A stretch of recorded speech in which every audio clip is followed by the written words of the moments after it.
ಮನೆಗೆ ಹಸ್ಬೆಂಡ್ ಅವರ ಅಣ್ಣನ ಹೆಂಡತಿ ಬಂದಿದ್ದರು. ಅಂದರೆ ನನ್ನ ಸಿಸ್ಟರ್ ಬಂದಿದ್ದರು.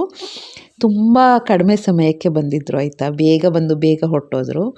ಅದಕ್ಕೆ ಊಟ ಮಾಡಿ ಅಂದರೆ ಬೇಡ ಅಂದರು. ಏನಾದ್ರು ಸ್ಪೆಷಲ್ ಮಾಡ್ಕೊಳ್ಳೋಣ ಅಂತ ಮೊಟ್ಟೆ ಬೋಂಡ ಮಾಡ್ತಾಯಿದ್ದೀನಿ ನಾನು ಹಸ್ಬೆಂಡ್ ಇಬ್ಬರು ಸೇರಿ. ಆಮೇಲೆ ಈ ರೀತಿ ಸ್ಪೆಷಲ್ಲಾಗಿ ಹಸ್ಬೆಂಡ್ ಕಟ್ ಮಾಡೋದು, ಬೇಯಿಸ್ಬಿಟ್ಟು ಒಂದು ಥ್ರೆಡ್ನ ಯೂಸ್ ಮಾಡಿಕೊಂಡು ಈ ರೀತಿ ಪರ್ಫೆಕ್ಟಾಗಿ ಕಟ್ ಮಾಡ್ತಾರೆ.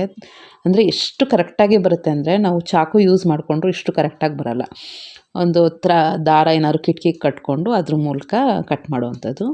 ಆಮೇಲೆ ಕಡಲೆ ಹಿಟ್ಟನ್ನು ಜರಡಿ ಇಟ್ಕೊಂಡೆ. ಈಗ ಓಮ್ ಕಾಳನ್ನು ಈ ರೀತಿ ಸ್ವಲ್ಪ ಗ್ರೈಂಡ್ ಮಾಡಿಕೊಂಡ್ರೆ ಅದರ ಫ್ಲೇವರ್ ಎಲ್ಲ ಚೆನ್ನಾಗಿ ಬಿಟ್ಕೊಳ್ಳುತ್ತೆ. ಗ್ರೈಂಡ್ ಮಾಡಿಕೊಂಡು ಈಗ ಜರಡಿ ಇಟ್ಕೊಂಡಿರೋಂಥ ಕಡಲೆ ಹಿಟ್ಟಿಗೆ ಹಾಕಿ ಸ್ವಲ್ಪ ಉಪ್ಪು, ಖಾರದ ಪುಡಿ ಮತ್ತು ಬೇಕಿಂಗ್ ಪೌಡರ್ ಅಥವಾ ಬೇಕಿಂಗ್ ಸೋಡಾ ಯಾವುದನ್ನು ಯೂಸ್ ಮಾಡ್ಕೋಬೋದು.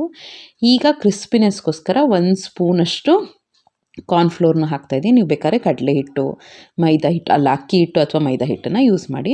ಚೆನ್ನಾಗಿ ಕನ್ಸಿಸ್ಟೆನ್ಸಿಗೆ ಈ ರೀತಿ ಅಂದರೆ ಅದು ಕೋಟ್ ಆಗಬೇಕು, ಆ ರೀತಿ ಈ ಕನ್ಸಿಸ್ಟೆನ್ಸಿಗೆ ನೀವು ಮಿಕ್ಸ್ ಮಾಡ್ಕೋಬೇಕು.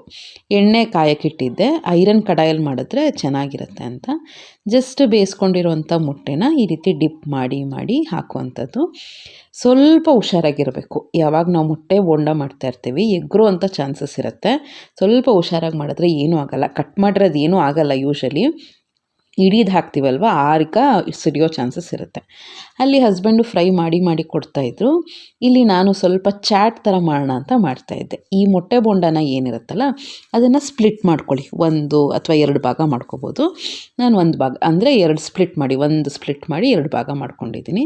ಈ ರೀತಿ ಎಲ್ಲ ಕಟ್ ಮಾಡಿಕೊಂಡೆ. ಎಷ್ಟು ಬೇಕೋ ಅಷ್ಟು ಪ್ಲೇಟ್ಗೆ ಹಾಕಿ ನೆಕ್ಸ್ಟ್ ಚಾಟ್ ಥರ ರೆಡಿ ಮಾಡ್ಕೊಳ್ಳೋಣ ಅಂತ ಮಾಡ್ತಾಯಿದ್ದೀನಿ. ಅದ್ರ ಮೇಲೆ ಸಣ್ಣದಾಗಿ ಕಟ್ ಮಾಡ್ಕೊಂಡಿರೋಂಥ ಈರುಳ್ಳಿ, ಕೊತ್ತಂಬರಿ ಸೊಪ್ಪು, ನಿಮ್ಮ ಟೇಸ್ಟ್ ಪ್ರಕಾರ ನೀವು ಪೌಡರ್ಸ್ನ ಆ್ಯಡ್ ಮಾಡ್ಕೋಬೋದು. ನಾನಿಲ್ಲಿ ಚಾಟ್ ಮಸಾಲ, ಖಾರದ ಪುಡಿ, ಉಪ್ಪು, ಪೆಪ್ಪರ್ ಪೌಡರ್ ಇಷ್ಟನ್ನು ಯೂಸ್ ಮಾಡ್ಕೊಂಡಿದ್ದೀನಿ. ಬೇಕಾದ್ರೆ ನೀವು ನಿಂಬೆ ರಸ, ಪೆರಿ ಪೌಡ್ರು, ಗರಂ ಮಸಾಲ ಏನೇನು ಇಷ್ಟ ಆಗುತ್ತೋ ಎಲ್ಲ ಪೌಡ್ರನ್ನು ಯೂಸ್ ಮಾಡ್ಕೋಬೋದು. ನಮ್ಮ ಟೇಸ್ಟ್ ಈ ಥರ ಒಂದು ಬೇಸಿಕ್ ಪ್ಯಾಲೆಟ್ ಇರುತ್ತಲ್ಲ, ಟೇಸ್ಟ್ ಈ ಥರ ಇರಬೇಕು ಅಂತ ನಮ್ಮ ಸಿಸ್ಟರ್ಗೂ ಅದೇ ಥರ ಇಷ್ಟ. ಅದಕ್ಕೆ ನಾನು ಈ ರೀತಿಯೇ ಮಾಡಿ ಕೊಟ್ಟಿದ್ದೆ. ಈ ರೀತಿ ಎಲ್ಲ ಡೆಕೋರೇಟ್ ಮಾಡಿ ಕೊಟ್ಟರೆ ಸಿಕ್ಕಾಪಟ್ಟೆ ಚೆನ್ನಾಗಿ ಅನಿಸುತ್ತೆ ನನಗೆ. ಅವ್ರಿಗೆ ಎಲ್ಲರಿಗೂ ಇಷ್ಟ ಆಗೋಯಿತು. ನಾನು ಹೇಳಿದೆ ನಾನು ವೀಡಿಯೋ ಮಾಡ್ತೀನಿ, ನೀವೆಲ್ಲರೂ ಹೇಗಿದೆ ಅಂತ ಜೆನ್ಯೂನಾಗಿ ನನಗೆ ಎಕ್ಸ್ಪ್ರೆಷನ್ ಕೊಡಬೇಕು ಅಂತ. ಎಲ್ಲರಿಗೂ ವೀಡಿಯೋಗೋಸ್ಕರ ಎಕ್ಸ್ಪ್ರೆಷನ್ನು ಕೊಟ್ಟರು. ಬಟ್ ಆಮೇಲೂ ಹೇಳಿದ್ರು ನಿಜವಾಗ್ಲೂ ಚೆನ್ನಾಗಿದೆ, ನಾವು ಜೆನ್ಯೂನಾಗಿ ಎಕ್ಸ್ಪ್ರೆಷನ್ ಕೊಟ್ವಿ ಅಂತ. ಇವ್ರು ಬಂದು ಗೊತ್ತಲ್ವ ನಮ್ಮ ಹಸ್ಬೆಂಡ್ ಅಕ್ಕನ ಮಗ, ಅವರು ಬಂದಿದ್ದರು. ಅವರಿಬ್ಬರು ಜೊತೆಗೆ ಬಂದಿದ್ದು ಗಾಡಿಯಲ್ಲಿ. ಸ್ವಲ್ಪ ಹೊತ್ತಿದ್ರು. ಆಮೇಲೆ ನಾನು ಕುಂಕುಮ ಕೊಡೋಕ್ಕೆ ಹೋದೆ. ಚಿನ್ನಿ ನಾನು ಕೊಡ್ತೀನಿ ಅಂತ ಅಂದ್ಲು. ಸರಿ ಅವಳ ಕೈಲೇ ಕೊಡಿಸಿ ನೆಮ್ಮದಿಗೆ ಎಲ್ಲರೂ ಟೈಮ್ ಸ್ಪೆಂಡ್ ಮಾಡಿದ್ರು.